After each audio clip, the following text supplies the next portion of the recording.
अस्सलाम वालेकुम दोस्तों। तो हमारा ये मॉलिक्यूलर और ऑर्बिटल का जो है पार्ट 2 है, जिसमें पार्ट 1 में हम लोगों ने अप टू 14 इलेक्ट्रॉन तक के मॉलिक्यूलर ऑर्बिटल डायग्राम पढ़ लिया था। अब हम 15 से 20 तक हमको पढ़ना है। इसमें सब कुछ चीजें सेम रहेंगी, बस एनर्जी का ऑर्डर थोड़ा सा अलग हो जाएगा, क्योंकि इसमें एसपी मिक्सिंग नहीं होती, उसमें एसपी मिक्सिंग होती है इसलिए।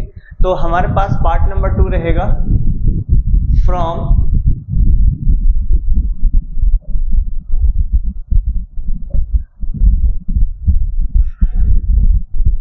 फ्रॉम 15 टू 20 इलेक्ट्रॉन, यानी कि 15 से 20 इलेक्ट्रॉन के बीच की हम यहाँ पे बात कर रहे हैं। ठीक है, ओके। तो चलिए, तो हम अगर ये रहेगा हमारे पास और ये रहेगा इस तरह से, यहां पे हमने ये ले लिया,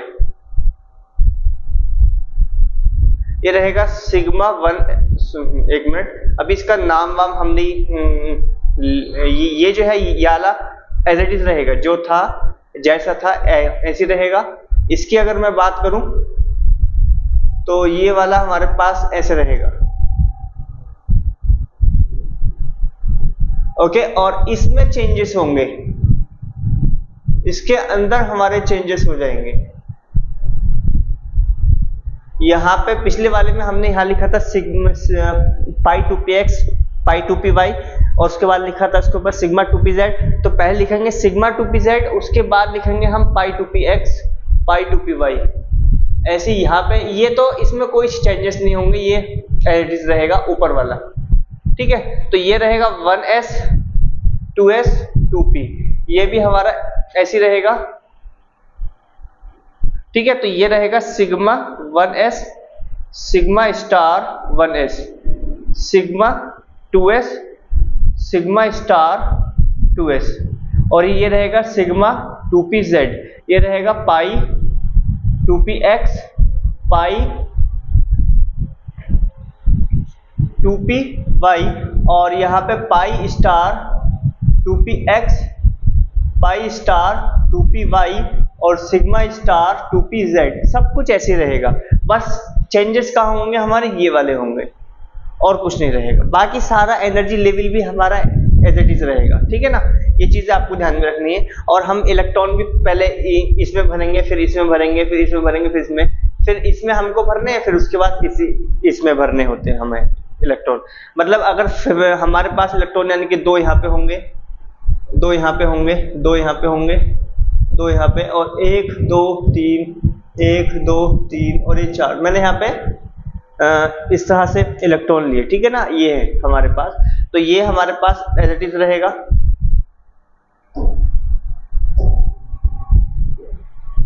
ये फिर यहाँ पे आएंगे, ये 2 इलेक्ट्रॉन यहाँ पे आएंगे, 2 इलेक्ट्रॉन यहाँ पे आएंगे, 2 इलेक्ट्रॉन यहाँ पे आएंगे, 1 इलेक्ट्रॉन यहाँ से लेंगे यहाँ आएगा, 1 इलेक्ट्रॉन यहाँ से लेंगे यहाँ आएगा, 1 यहाँ से लेंगे यहाँ आएगा, और 1 यहाँ से लेंगे यहाँ पे आएगा। कितना हो गया, 6 और 4 10 और 4 14। अब हमारे पास कितने बचे इलेक्ट्रॉन, 2 और बचे, तो वो यहाँ पे आ जाएंगे इस तरह से, ये चीज रही। ठीक है ना, तो ये हमारे पास जो है ये ऑक्सीजन वाला है, क्योंकि 2 4 और 4 8, ये O2 के लिए हमने चलो कर लिया है तैयार। ये O2 के लिए होगा, क्योंकि इसमें कितने हो गए इलेक्ट्रॉन, 16 हो गए, 8 और 8 16 हो गए।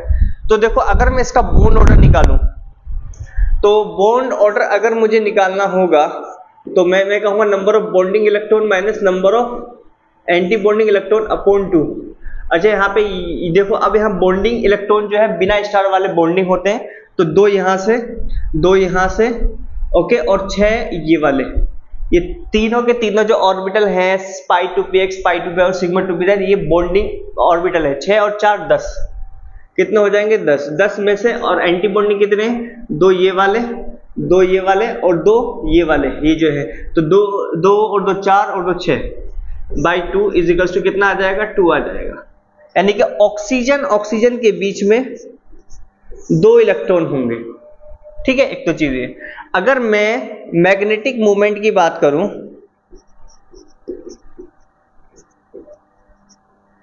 तो जो मैग्नेटिक मोमेंट है म्यू, वो हमारे पास क्या होता है, √n इंटू n प्लस 2।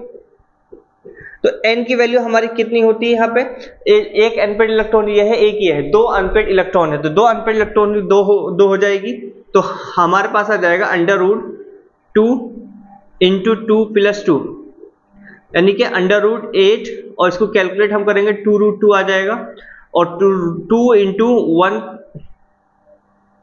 कहा गया 2 इंटू 1.414 तो आ जाएगा 2.828 ये रहेगा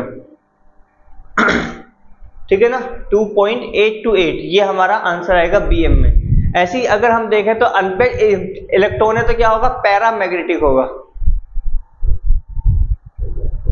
क्या हो जाएगा पैरामैग्नेटिक। ओके चलिए ये हमारा था। अभी हम यहाँ पे ट्रिक पे भी आते हैं इसमें, चलिए आगे बढ़ते हैं। तो देखो अब क्या है इसमें कि अगर हम प्रॉपर्टीज की बात करें तो जरा देख लो इसमें क्या क्या हमारा हो सकता है। एक तो ये अगर जितना बॉन्ड ऑर्डर जितना ज्यादा होगा, बॉन्ड ऑर्डर जितना ज्यादा होगा नंबर ऑफ बॉन्ड उतने ही ज्यादा होंगे।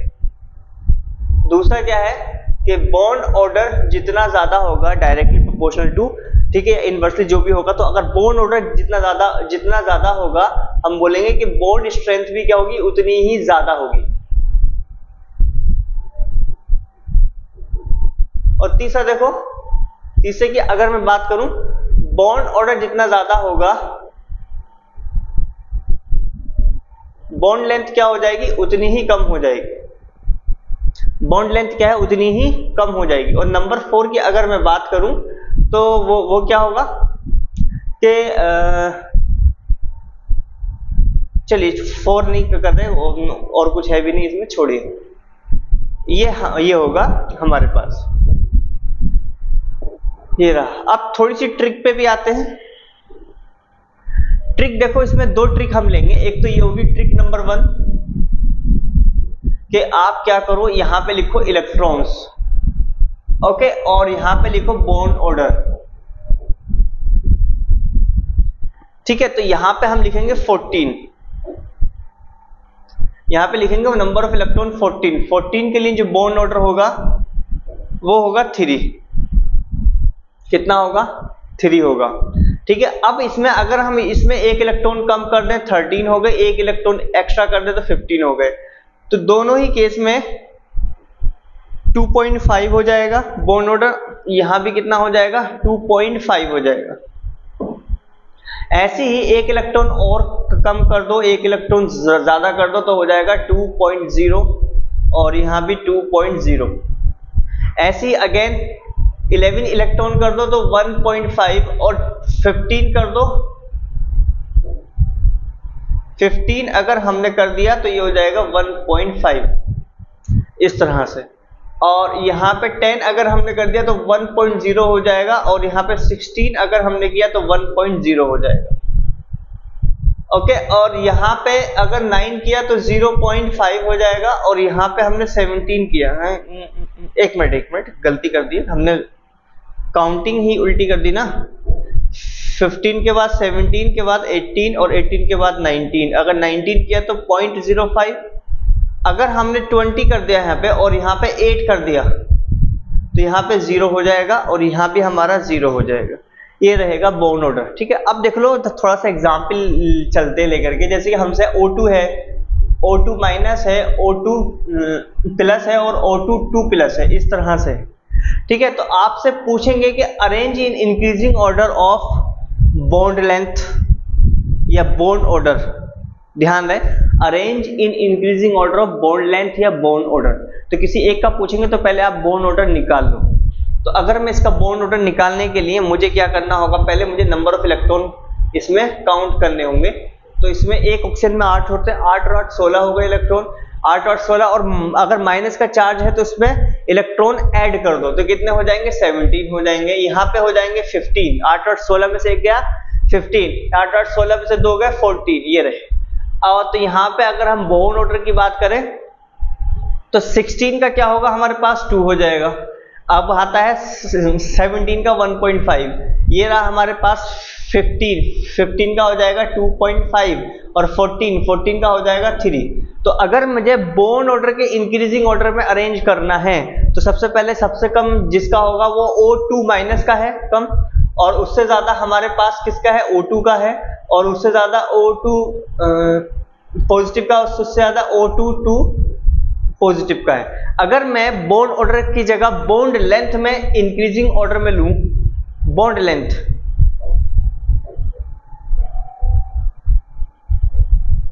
बॉन्ड लेंथ, तो बॉन्ड लेंथ का मतलब ये है इनवर्सली प्रोपोर्शनल होता है, क्योंकि मैंने बताया है कि बॉन्ड ऑर्डर जितना ज्यादा होगा बॉन्ड लेंथ क्या होगी, उतनी ही कम हो जाएगी। तो हमारे पास क्या रहेगा, हम कहेंगे कि बॉन्ड लेंथ, अगर बॉन्ड ऑर्डर इसका सबसे ज्यादा है तो बॉन्ड लेंथ इसकी सबसे कम होगी, इसका बॉन्ड ऑर्डर सबसे कम है तो इसकी बॉन्ड लेंथ सबसे ज्यादा होगी। तो हमारे पास ये हो जाएगा O2 minus O2, O2 plus O2 plus 2, ये रहेगा इसका आंसर। इस तरह से आपसे पूछेंगे कि मैग्नेटिक मोमेंट बताओ या पैरा है या डाई ये बताओ, तो उसके लिए आपको डायग्राम बनाना पड़ेगा, इलेक्ट्रॉन फिल करने पड़ेंगे 1 बाय 1 करके, ठीक है ना। तो मैं आपको कुछ क्वेश्चन दे रहा हूं, अभी आप इसको करें। तो पहला क्वेश्चन हमारे पास ये है, इन सब का आपको क्या बताना है, बॉन्ड ऑर्डर ही बताना है। तो उसके बाद आप चेक करेंगे हमें क्या, हमारे पास जैसे कि हमारे पास N2 है, O2 है, B2 है। दूसरे में हाँ हमारे पास है N2 minus, N2 minus, N2 plus और आपका N2 और आपका N2 प्लस। और तीसरा एक बात ध्यान रखना, CO स्पेशल केस है CO का, CO पॉजिटिव का। तो CO पॉजिटिव का जो होता है वो होता है 3.5 होता है, रिमेंबर दिस। CO का जो बॉन्ड ऑर्डर होता है वो 3.5 होता है, इस चीज का आपको ध्यान में रखना है। ऐसे हमारे पास है B2 प्लस, B2 माइनस और नंबर 4 है हमारे पास CN माइनस, CN प्लस, ये रहेगा इस तरह से, ठीक है। तो आप लोग जरा ट्राई करो।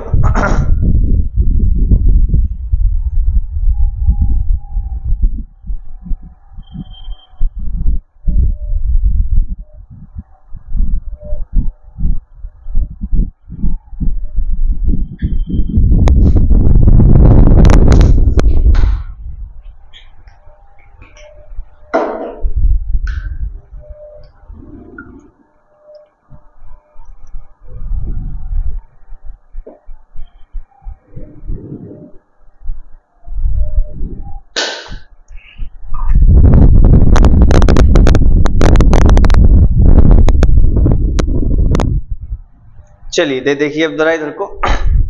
तो अगर हम इसकी बात करें पहले वाले की, N2, O2 और आपका B2, ये इस तरह से है। इसकी अगर हमको बात करनी है तो इस पे पहले हमें इलेक्ट्रॉन निकालने होंगे, कितने होंगे, इसमें 14 हो जाएंगे, इसमें 16 हो जाएंगे, इसमें 10 हो जाएंगे। तो बॉन्ड ऑर्डर हमारे पास कितना होगा इसका, जिसमें 14 होता है इसका 3 होता है। अब यहाँ पे 16 है तो एक इलेक्ट्रॉन बढ़ने का मतलब आधा बॉन्ड ऑर्डर या तो घटेगा या फिर इंक्रीज होगा या फिर डिक्रीज होगा। तो 14 के अगर 3 होते 16 हो रहा है तो ये क्या होगा, डिक्रीज होगा, तो ये हो जाएगा 2 हो जाएगा।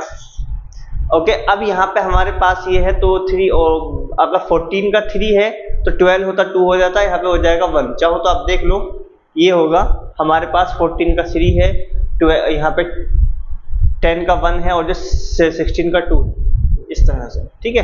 तो ये होगा। दूसरा करते हैं, दूसरा हमारे पास ये है N2 minus, N2 minus, N2 plus और आपका N2 प्लस, इस तरह से। तो इसमें अगर मैं इलेक्ट्रॉन निकालूं तो हमारे पास क्या आ जाएगा, तो यहां पे अगर हम देखें 14 में से एक इलेक्ट्रॉन ऐड किया तो हो जाएंगे 15, और यहाँ पे 2 इलेक्ट्रॉन ऐड करेंगे तो ये हो जाएंगे 16, और यहाँ पे एक इलेक्ट्रॉन अगर हमने निकाल दिया तो हो जाएंगे 13, यहाँ पे 14 और यहाँ पे 12 हो जाएंगे। और यहाँ पे बॉन्ड ऑर्डर हमारे पास होगा, ठीक है। अब देखो यहाँ पे हो जाएंगे हमारे पास 2.5 और यहाँ पे हो जाएगा बॉन्ड ऑर्डर 2। यहाँ पे अगर हम बात करें तो यहाँ पे हमारे पास 2.5 हो जाएगा, यहाँ पे 3 हो जाएगा और यहाँ पे हमारे पास 2.0 हमारे पास हो जाएगा।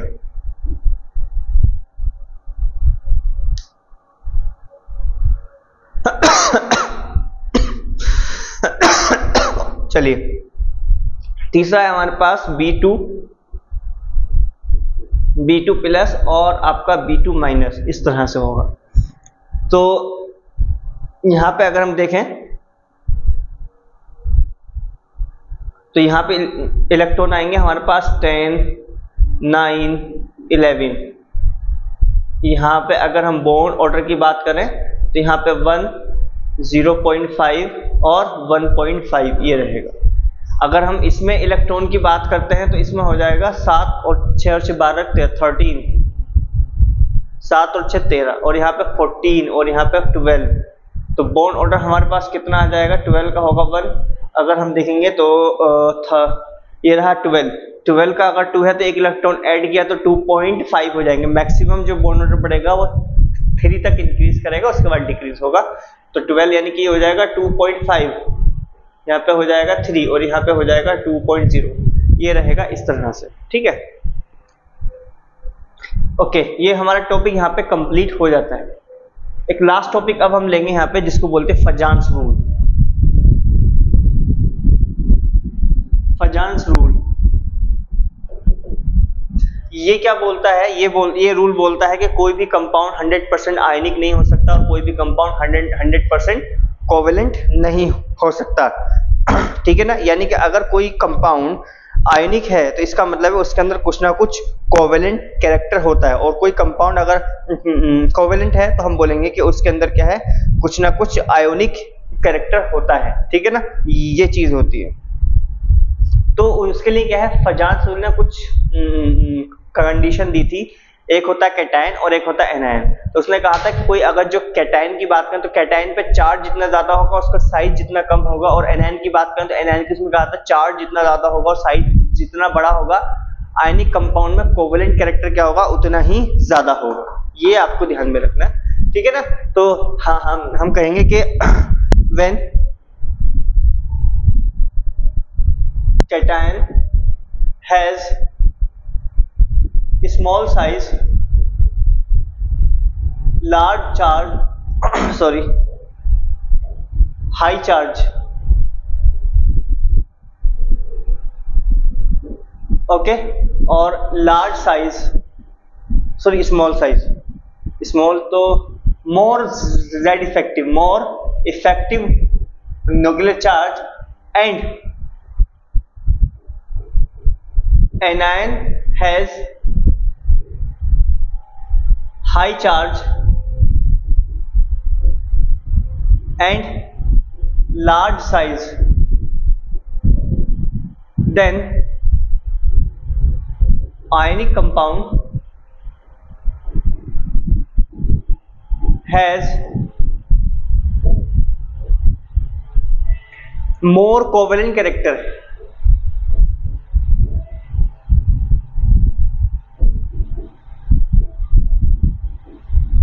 ये होता है मोर कोवेलेंट कैरेक्टर। मतलब कि अगर मैं कैटायन की बात करूं तो कैटायन के पास 3 चीजों में से कोई एक चीज होनी चाहिए, स्मॉल साइज या हाई चार्ज, ओके, और क्या होना चाहिए, मोर जेड इफेक्टिव। और जो एनायन है, एनायन के केस में 2 में से कोई एक चीज होनी चाहिए, लार्ज साइज और हाई चार्ज, ठीक है। अब इसमें जो कैटायन होता है उसके लिए चार्ज में से कुछ भी अगर देखना हो तो उसको बोलते हैं हम पोलराइजिंग पावर। यानी कि क्या होता है, कैटायन और एनायन में अगर कैटायन के पास हाई चार्ज है या स्मॉल साइज है या मोर इफेक्टिव न्यूक्लियर चार्ज है तो हम कहेंगे cation has high polarising power, ठीक है। यानी कि जिसमें क्या होता है कि कैटायन एनायन को पोलराइज कर देता है। होता यह है, आपको मालूम होना चाहिए कि साइज का बारे में अगर मैं बात करूं तो मैं कहूंगा क्या,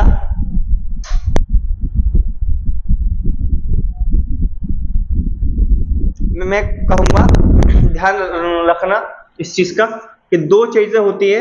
एक होता है कैटायन, हालांकि ये मेरा हो चुका है, ये जब चैप्टर मैंने इससे पहला वाला चैप्टर पढ़ाया था तो उसमें मैंने साइज के बारे में बताया था, कैटायन का साइज और एनायन का साइज। तो कैटायन है और यहाँ पे हमारे पास एनायन है। तो इसका जो साइज होता है कि चार्ज जितना ज्यादा होगा, चार्ज जितना ज्यादा होगा साइज क्या होगा उतना ही कम होगा। और इसके बारे में मैंने बताया था कि चार्ज जितना ज्यादा होगा हम बोलेंगे कि साइज क्या है उतना ही ज्यादा होगा। ओके, यानी कि मैं कहूंगा इस वाले केस में कि चार्ज जितना ज्यादा होगा पोलराइजिंग पावर ऑफ कैटायन उतनी ही ज्यादा होगी। किसको करना होता है पोलराइज, यहाँ पे एनायन को, एनायन को डिफॉर्म करना होता है। तो चार्ज जितना ज्यादा होगा पोलराइजिंग पावर ऑफ कैटायन उतनी ज्यादा होगी। और दूसरा यह है कि साइज जितना कम होगा हम बोलेंगे कि polarising power PP, polarising power of cation उतनी ही ज्यादा होगी। और तीसरा वाला क्या है, वो ये है कि साइज जितना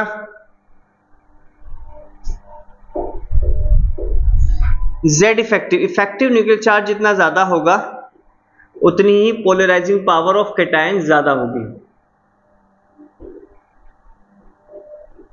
ठीक है, कैटायन, ये क्या है कैटायन है। ऐसे ही अगर मैं एनायन की बात करूं, एनायन का केस ले लूं, तो एनायन के केस में मैं कहूंगा कि चार्ज जितना ज्यादा होगा पोलराइजेबिलिटी क्या होगी उतनी ही ज्यादा होगी। और दूसरा है साइज जितना ज्यादा होगा, साइज जितना ज्यादा होगा हम बोलेंगे कि उसकी पोलराइजेबिलिटी उतनी ही ज्यादा होगी।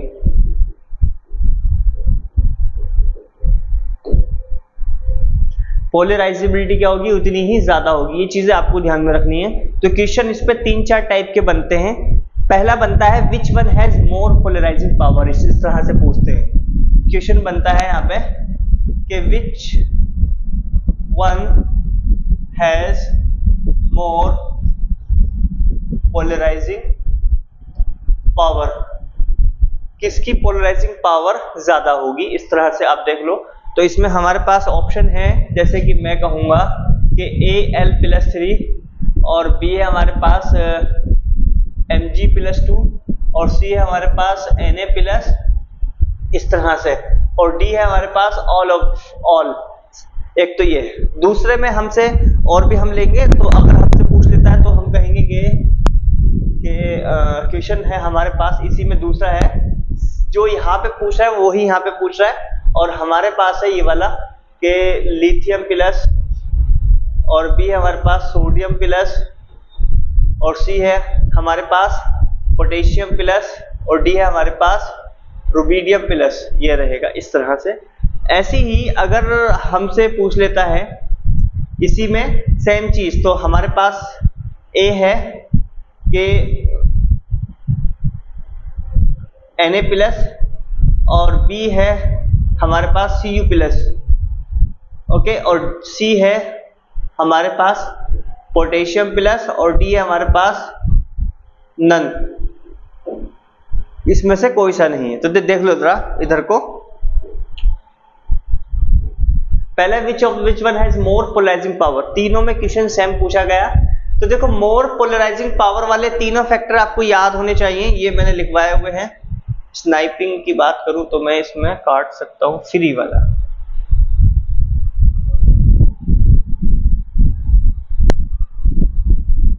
ओके, ये रहा हमारा।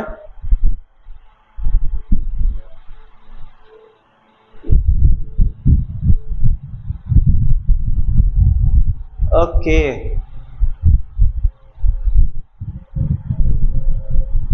अभी काटने के बाद कहां से आएगा, crop export opaque clone delete, तो कहीं होगा नहीं।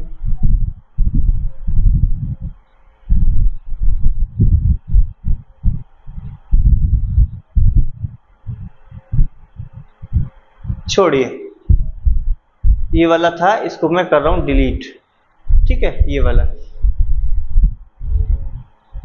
कर दिया डिलीट। ठीक है, तो अब आते हैं इसमें। तो यहाँ पे क्या बताया था, पोलराइजिंग पावर पोलराइजिंग पावर जो है उसी की ज्यादा होगी जिस पे चार्ज ज्यादा होगा कैटायन में। तो कैटायन के केस में इस पे चार्ज ज्यादा है, तो हमारा इसका आंसर ये रहेगा। ठीक है, अब दूसरे में देखो पोलराइजिंग पावर हमारी किसकी ज्यादा होगी, जिसका साइज कम होगा। अगर चार्ज सेम हो तो हम देखते हैं साइज, और चार्ज अलग अलग हो तो हम देखते हैं चार्ज, और चार्ज सेम हो तो हम देखते हैं साइज।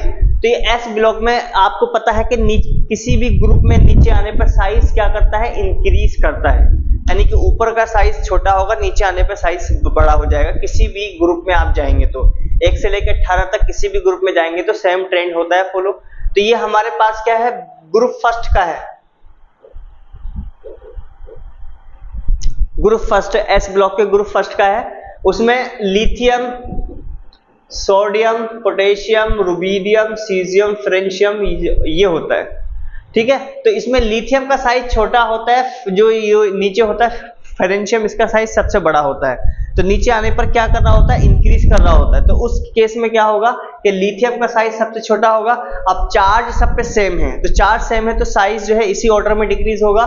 तो हमारे पास ये वाला आंसर हो जाएगा। अब यहाँ पे तीसरे वाले में क्या पूछा, पोलराइजिंग पावर अगेन पूछा गया है, लेकिन यहाँ पे अलग अलग एलिमेंट दिए हुए, चार्ज तो सेम है लेकिन एलिमेंट अलग अलग है। तो ध्यान रहे आपको क्या निकालना है इसमें आपको ध्यान रखना है कि which one has the more polarising power. तो पोलराइजिंग पावर में जो 3 फैक्टर, जो तीसरा वाला फैक्टर है, मैंने कहा था कि effective nuclear charge, effective nuclear charge जितना ज्यादा होगा पोलराइजिंग पावर उतनी ज्यादा होगी। और आपको ध्यान रखना है कि पोलराइजिंग पावर जो है वो आपकी डी ब्लॉक की ज्यादा होती है as compare to s block, s compare to s block. तो यहां पे ये एस ब्लॉक का है, ये एस ब्लॉक का है, और ये डी ब्लॉक का है। तो डी ब्लॉक में क्या होती है, पोलराइजिंग पावर ज्यादा होती है as compare to s block. और पी ब्लॉक की सबसे ज्यादा, मतलब कि अगर मैं इफेक्टिव न्यूक्लियर चार्ज का ऑर्डर लिखूं तो एफ ब्लॉक की सबसे ज्यादा होगी, उससे कम एस पी डी, एक मिनट, हाँ डी की होगी, और उससे कम पी की होगी, और सबसे कम हमारे पास एस की होगी। ये हमारा ऑर्डर होता है। ठीक है, देख लीजिए, ये कैटायन के केस आ गए हमारे। अब हम एनायन का केस लेते हैं एक आधा, और इसमें हम फिर से वही चीज लेंगे। क्वेश्चन नंबर 1 है हमारे पास के विच वन हैज मोर पोलराइजेबिलिटी। तो ए ऑप्शन हमने लिया, जैसे कि I माइनस, बी है हमारे पास Cl माइनस, डी है हमारा, बी के बाद आता है हमारे पास C, Br माइनस, और डी हमारे पास है F माइनस। ओके, और उसके बाद क्वेश्चन नंबर 2 हमारे पास है, सेम चीज हमसे पूछी गई है। तो हमारे पास ऑप्शन ए आ जाएगा, जैसे कि Cl माइनस, बी हमारे पास है S2 माइनस, सी हमारे पास है P3 माइनस, और डी हमारे पास है C4 माइनस। ये हमारे पास है इस तरह से। ठीक है, तो इसमें हमसे क्या पूछी गई, पोलराइजिंग पावर पूछी गई। तो इसमें मैंने अभी लिखवाया है कि पोलराइजिंग पावर नहीं पूछी गई, बल्कि पोलराइजेबिलिटी पूछी गई है। तो पोलराइजेबिलिटी के बारे में बताया था कि चार्ज जितना ज्यादा होगा, साइज जितना बड़ा होगा, उतनी क्या होगी, वो आसानी से पोलराइज हो जाएगा, क्योंकि वो जो साइज बड़ा होगा तो डिफॉर्म जो है सॉफ्ट उतना होगा, और जितना सॉफ्ट होगा उसको डिफॉर्म करना उतना ही आसान होगा। ठीक है ना, ये चीजें होती है। तो यहाँ पे अगर हम देखें तो ये हेलोजन है, और हेलोजन पे सेम चार्ज है हमारा। तो किसी भी ग्रुप में नीचे आने पर साइज इंक्रीज करता है, तो नीचे वाले का सबसे ज्यादा होगा साइज। तो अगर हम देखेंगे तो फ्लोरीन, क्लोरीन, ब्रोमीन, आयोडीन, तो ऊपर वाले का साइज छोटा होगा, नीचे वाले का बड़ा होगा। तो इस वाले का साइज बड़ा होगा, तो हमारे पास ये आ जाएगा इस तरह से। ठीक है, इसमें अगर देखें तो हम कहेंगे चार्ज जितना ज्यादा होगा। तो देखो एटम भी अलग अलग है, चार्ज भी हमारे पास अलग अलग है। तो इसमें देखेंगे चार्ज हमारे पास इसमें सबसे ज्यादा है, तो हमारे पास ये हो जाएगा। ओके, इस तरह से रहेगा।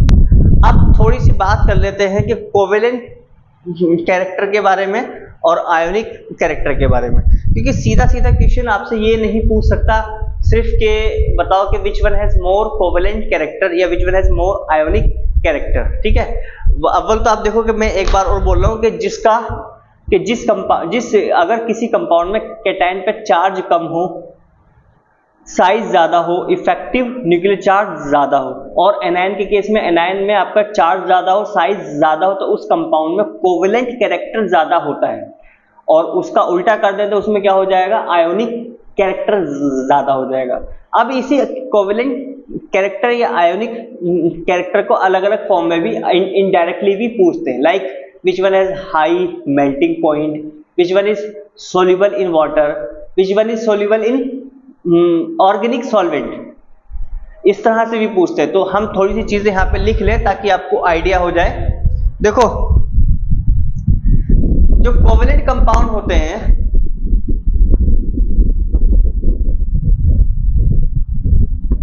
नंबर 1 इनका लो मेल्टिंग पॉइंट होता है। नंबर 2 क्या होता है, सोल्यूबल। ये अच्छा, कुछ एक्सेप्शन भी होते हैं, इसमें आपको ध्यान में रखना, हम यहाँ पे एक्सेप्शन की जो है बात नहीं कर रहे। Soluble in organic solvent, organic solvent. और तीसरा क्या होगा, तीसरा हो जाएगा लो थर्मल स्टेबिलिटी, थर्मल स्टेबिलिटी। ठीक है। अभी जो ऑर्गेनिक सॉल्वेंट होते हैं, तो ऑर्गेनिक सॉल्वेंट की अगर मैं बात करूं तो लाइक जैसे कि बेंजीन, हेक्सेन, इस तरह से, और लाइक हमारे पास क्या हो सकता है, और साइक्लोहेक्सेन भी हम इसको कंसीडर कर सकते हैं, जिसमें जो ऑर्गेनिक सॉल्वेंट होते हैं। ठीक है ना। ऐसे हमारे पास जो है कोवेलेंट के बाद आता है आयनिक कंपाउंड।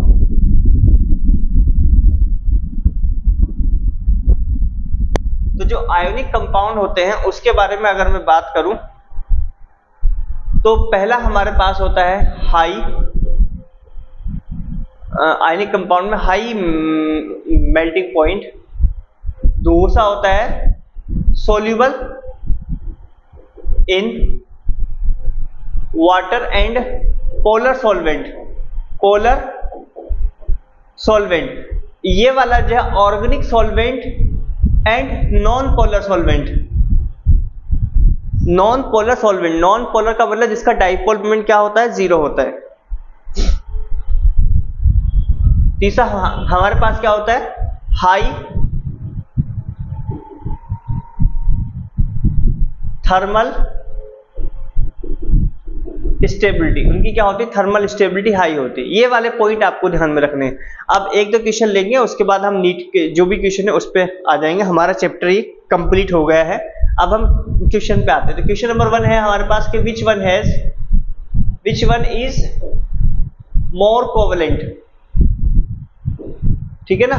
तो हमारे पास एक है ऑप्शन SnCl2 और बी ऑप्शन है SnCl4। ठीक है। और सी ऑप्शन है बोथ और डी ऑप्शन है नन। ठीक है। तो देखो यहां पे अगर मैं बात करूं SnCl2 में, तो ये रहेगा चार्ज 2+ और यहां पे रहेगा माइनस। यहां पे देखें SN4 पॉजिटिव हो जाएगा और Cl4 में ये होगा माइनस। तो आप देखेंगे कि एनायन तो हमारा सेम है। ओके। कैटायन के केस में एटम तो हमारा सेम है, लेकिन उस पर चार्ज अलग अलग है। तो चार्ज अलग अलग होने का मतलब यह है कि जिस पर चार्ज ज्यादा होगा कोवेलेंट कैरेक्टर उतना ही ज्यादा होगा। तो हम कहेंगे ये वाला क्या होगा, मोर कोवेलेंट हो जाएगा, क्योंकि एनायन तो हमारा सेम है, उस पर चार्ज भी सेम है, तो उसका तो इफेक्ट जितना यहां पे हो रहा होगा उतना ही यहां पे हो रहा होगा। कैटायन हमारा बचा, तो कैटायन में एटम तो सेम है, अब जो इफेक्ट हो रहा होगा उसके चार्ज पे हो रहा होगा हमारा जो भी होगा इफेक्ट। ठीक है। तो हमारा जो रहेगा आंसर ये रहेगा। ठीक है। अब हम कुछ इसको आप देख लो। अब क्वेश्चन पे आते हैं। नीट के हम कुछ क्वेश्चंस ले लेते हैं, क्योंकि अगर आप थोड़ा सा लेवल हाई रखेंगे ना अपना, तो उससे हम आसानी ये रहेगी कि आप बाकी के क्वेश्चन भी आसानी से कर लेंगे। ओके।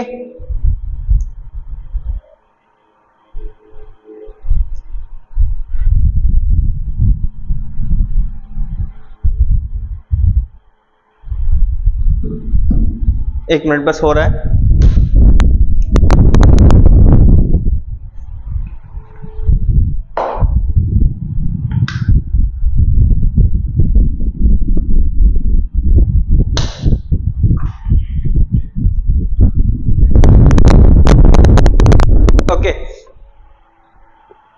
2023 का क्वेश्चन है हमारे पास नीट का, और पूछा गया है, क्वेश्चन है कि हमसे पूछा गया करेक्ट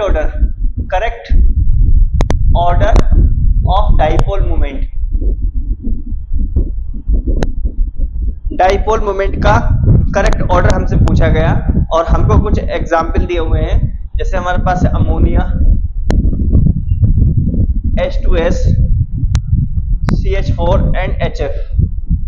ठीक है, ये चीजें हमको दी हुई हैं। ऑप्शन दिया हुआ है हमको ए कि CH4 है, H2S है, NH3 है, HF है। बी ऑप्शन हमको दिया हुआ है H2S, NH3 और आपका HF और आपका CH4। सी ऑप्शन हमको दिया गया है NH3, HF, H2S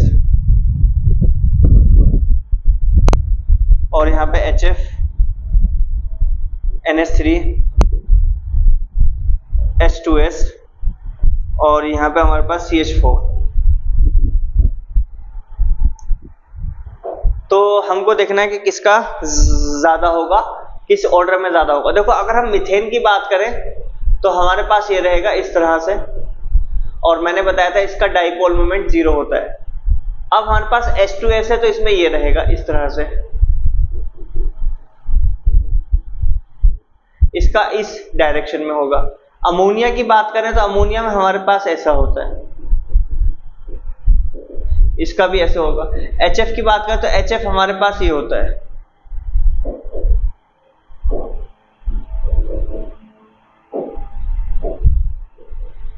ठीक है, इस ओर होता है।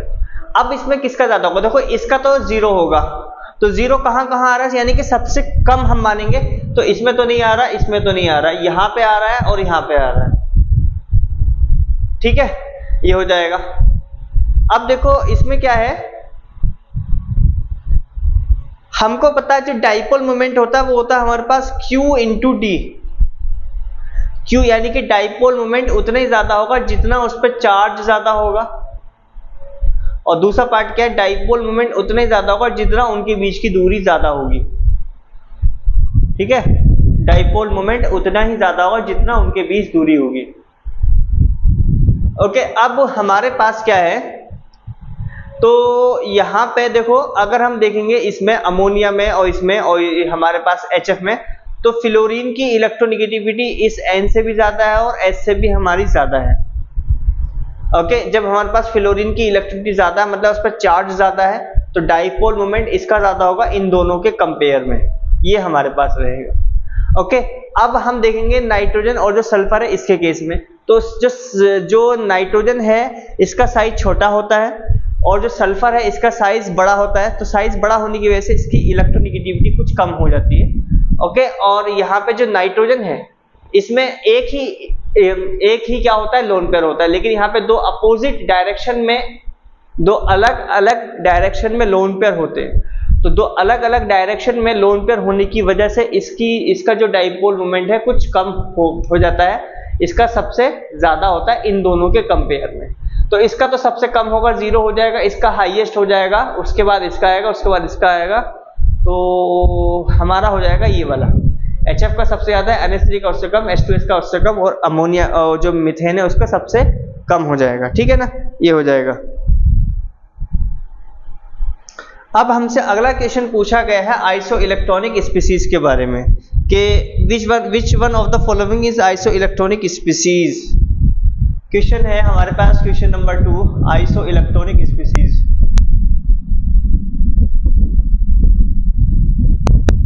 तो आइसो इलेक्ट्रॉनिक स्पीसीज में हमारे पास एक है Na+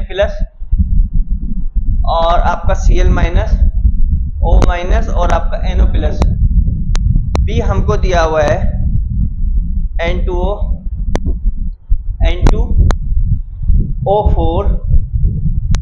N2O4 और आपका NO+ और आपका NO।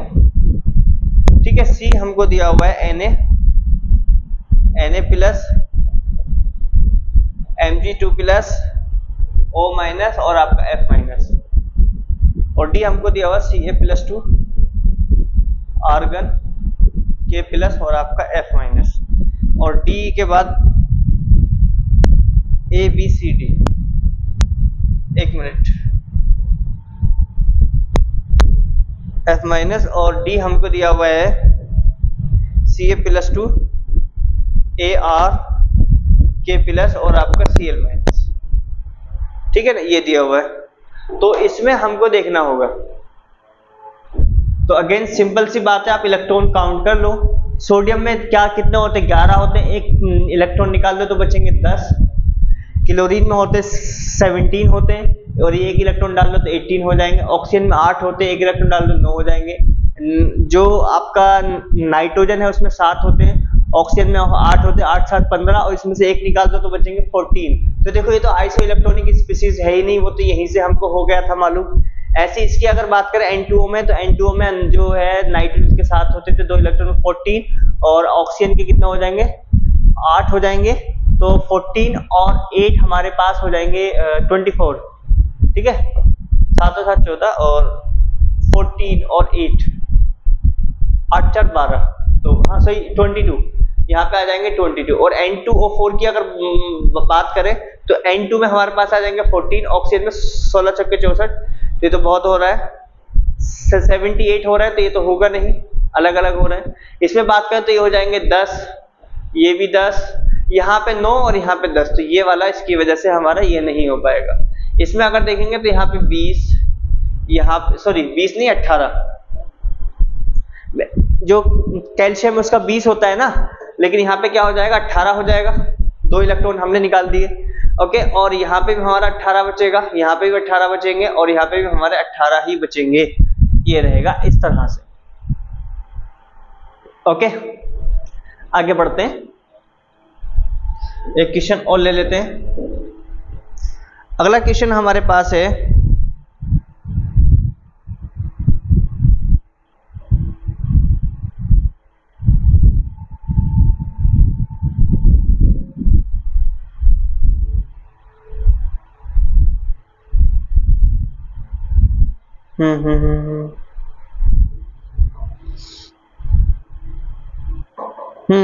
तो ओके, हमसे पूछा क्वेश्चन नंबर 3 में करेक्ट बॉन्ड एंगल।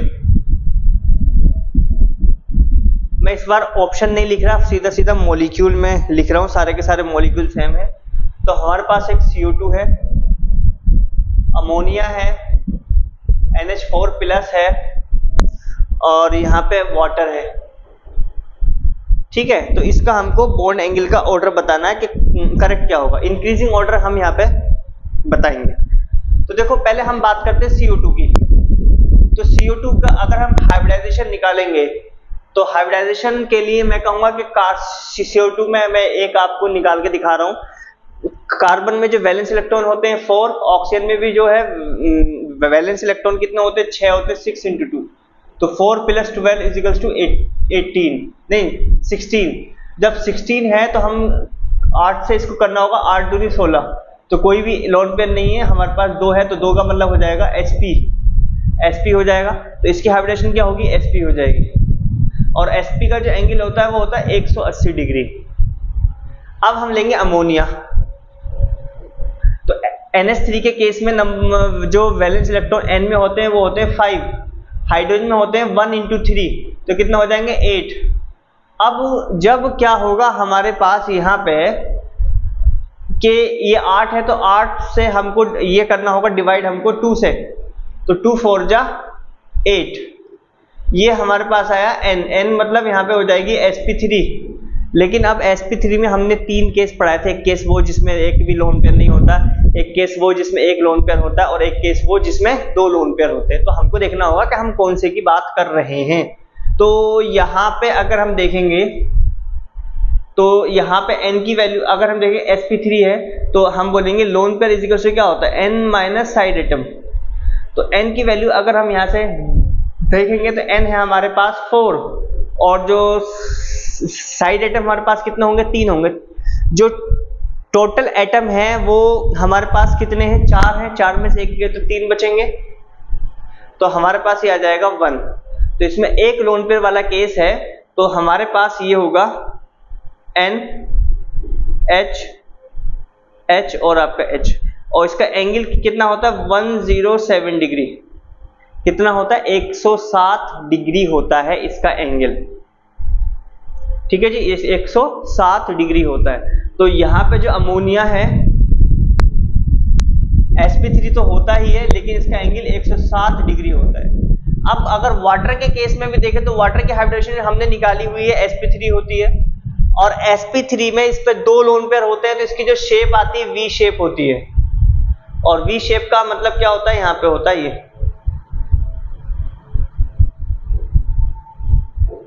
और इसका एंगल होता है 104.5 डिग्री, 104.5 डिग्री ये उसका एंगल होता है। ओके, अब यहाँ पे क्या है कि हमारा वाटर का हो जाएगा फिर sp3 में 104.5 डिग्री, ये हमारे पास हो जाएगा। अब हमारे पास है अमोनियम कैटायन, तो अमोनियम कैटायन की अगर हम बात करें तो ये भी क्या होता है, इसकी हाइब्रिडेशन आप लोग कैलकुलेट करना, सेम आएगी, sp3 हो जाएगी और ज्योमेट्री हो जाएगी टेट्राहेड्रल। क्यों? क्योंकि इसके पास कोई लोन पेयर नहीं होता, वो लोन पेयर इसने कंज्यूम कर लिया होता है हाइड्रोजन के साथ बॉन्डिंग करके, तो क्या बनता है, अमोनियम कैटायन हमारा बनता है।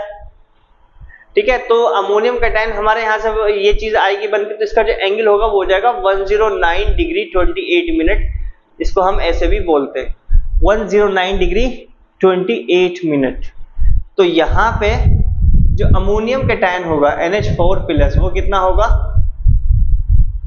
sp3 तो होगा ही होगा, लेकिन 109 डिग्री 28 मिनट हो जाएगा।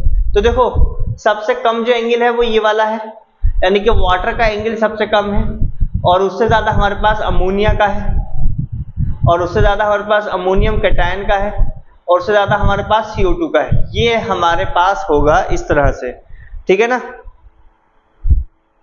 ओके, आगे देखते हैं, एक एग्जांपल और ले लेते हैं कोई।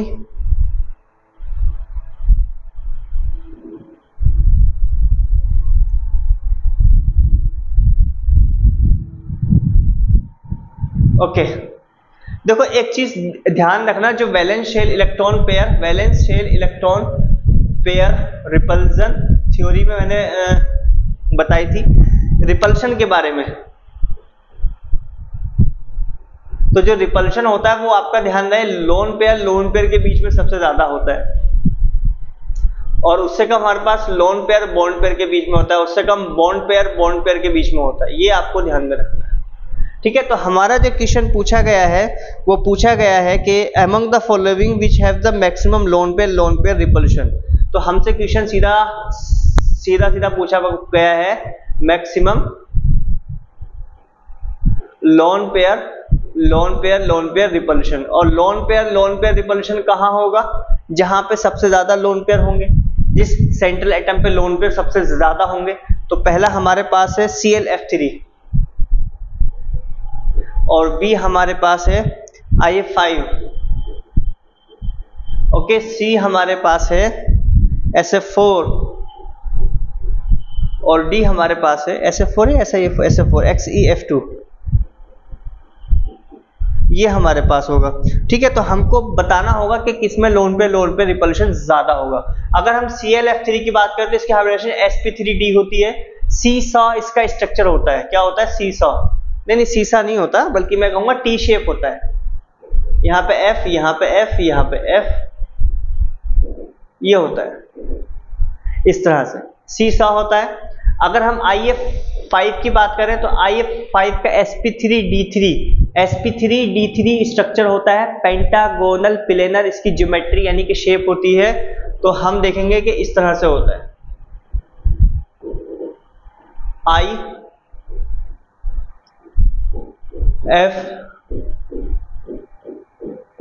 और ये लोन पेयर एक ऊपर होता है, एक लोन पेयर नीचे होता है। ऐसे हम SF4 की बात करते हैं, इसका स्ट्रक्चर होता है सीसा, मतलब SF